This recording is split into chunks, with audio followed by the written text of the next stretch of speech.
உலகெங்கும் உள்ள பிகேன் பக்தி நேர்களுக்கு வணக்கம். நான் உங்க வித்யா கார்த்திக். தமிழ் புத்தாண்டு ராசி பலன். நம்ம அப்படியே பார்த்துட்டு வர வரிசையில் இந்த தடவை நம்ம பார்க்கக்கூடிய ராசி என்ன அப்படின்னா மிதுன ராசி. இப்போ சனி பயிற்சின்னு எடுத்தீங்கன்னா சனியுடைய ஸ்தான பலத்தையும் பார்வை பலத்தையும் வச்சு ஒரு பலன் சொல்லப்படும். அதே மாதிரி குரு பயிற்சினாலும் அதே மாதிரி தான். ஆனால் இந்த புத்தாண்டு பலன்கள் எல்லாமே வருட கிரகங்கள் ஆகிய ராகு, கேது, சனி, அதுக்கப்புறம் குருவோட டிரான்சிட் இந்த தடவை நடக்குது.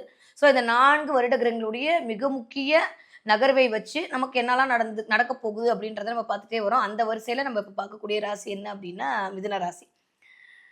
மேன்மை பொருந்திய மிதுன ராசி நேர்களே, என்ன எப்போ இது வந்து மேஷத்துக்கு தானே சொல்வீங்க, இந்த மிதுனத்துக்கு சொல்றீங்களே அப்படின்னு பார்த்தா, மிதுன ராசி நேர்களுக்கு இந்த வருடம் தமிழ் புத்தாண்டு விசுவாச வருடம் எப்படி இருக்க போகுது அப்படின்னா நிஜமாவே அற்புதமா இருக்க போகுது அப்படின்னு தான் சொல்லணும். அவ்வளோ சூப்பரான டைம் பீரியட் தான் மிதுன ராசிக்காரங்களுக்கு.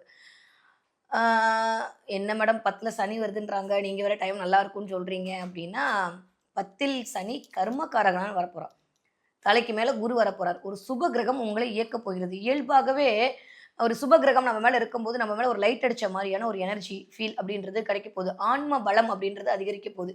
அதுவும் இல்லாம குரு உங்களுடைய 1, 5, 7, 9 இடங்களை இயக்க போறார். ஒரு 4 இடம் ஆக்டிவேட் ஆக போகுது. யாருக்கெல்லாம் குழந்தை பிறக்கலையோ அவங்களுக்கெல்லாம் குழந்தை பிறக்க போகிறது. யாருக்கெல்லாம் வந்து சிந்தனை அப்படின்ற விஷயத்துல அதீத ஆற்றலுடைய உங்களுடைய சிந்தனை அப்படின்றது மேலோங்க போகிறது.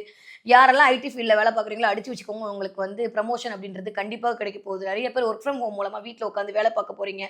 நிறைய பேருக்கு காதல் இணைக்க போகிறது. கடவுளுடைய ஆகச்சிறந்த அருள் அப்படின்றது கிடைக்க போகுது. அதெல்லாம் தாண்டி நிறைய பேர் ஃபாரின் போக போறீங்க, இல்லை ஃபாரின்ல இருக்கிறவங்க இங்கே வர போறீங்க. What ever it is travel அப்படின்றது கண்டிப்பாக நிகழப்போகிறது. 5ஆம் இடம் இயங்க போறதுனால குழந்தைகள் மூலமாக ஒரு பெயர், புகழ், அந்தஸ்து, கௌரவம் இது எல்லாமே கிடைக்க போகுது. குழந்தைங்களுக்கான ஒரு செட்டில்மெண்ட் அப்படின்னு சொல்லலாம். குழந்தைங்க கல்யாணம் நடக்கிறது, இல்லை குழந்தை வந்து வேலை கிடைக்கிறது, இல்லை குழந்தைய வந்து நம்ம கொஞ்சம் வளர்ந்துட்டாருன்னு சொல்லிட்டு படிக்க அனுப்புறது ஃபாரினுக்கு, இந்த மாதிரி வேலைகள் அனைத்தும் மிதுன ராசி நேயர்களுக்கு கைகூட போகிறது இந்த 2025வது வருட விசுவாச வருட தமிழ் புத்தாண்டுல. சரியா? இது வரைக்கும் நீங்க என்னெல்லாம் பண்ணணும்னு நினைச்சீங்களா அதெல்லாம் பண்ண போறீங்க. அதற்கான டைம் பீரியடு அப்படின்றது உங்களுக்கு ஓப்பன் ஆயிடுச்சு.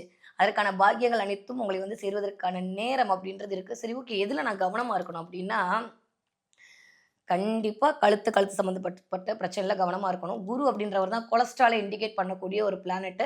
அதனால கொஞ்சம் வாயு பிடிப்பு, கொலஸ்ட்ரால் பிடிக்கிறது, கொஞ்சம் கேஸ் ட்ரபிளா இருக்கிறது, வயிறு சம்மந்தப்பட்ட இடத்துல வந்து பிரச்சனை வர்றது, இந்த மாதிரி இருக்கிறது, கொஞ்சம் ஆஸ்மா, வீசிங் இந்த மாதிரி ப்ராப்ளம் வர்றதெல்லாம் வந்து இந்த வருஷம் கொஞ்சம் கவனமாக பார்த்து கொள்ள வேண்டிய நேரமாகத்தான் மிதுன ராசிக்காரர்களுக்கு இருக்கு.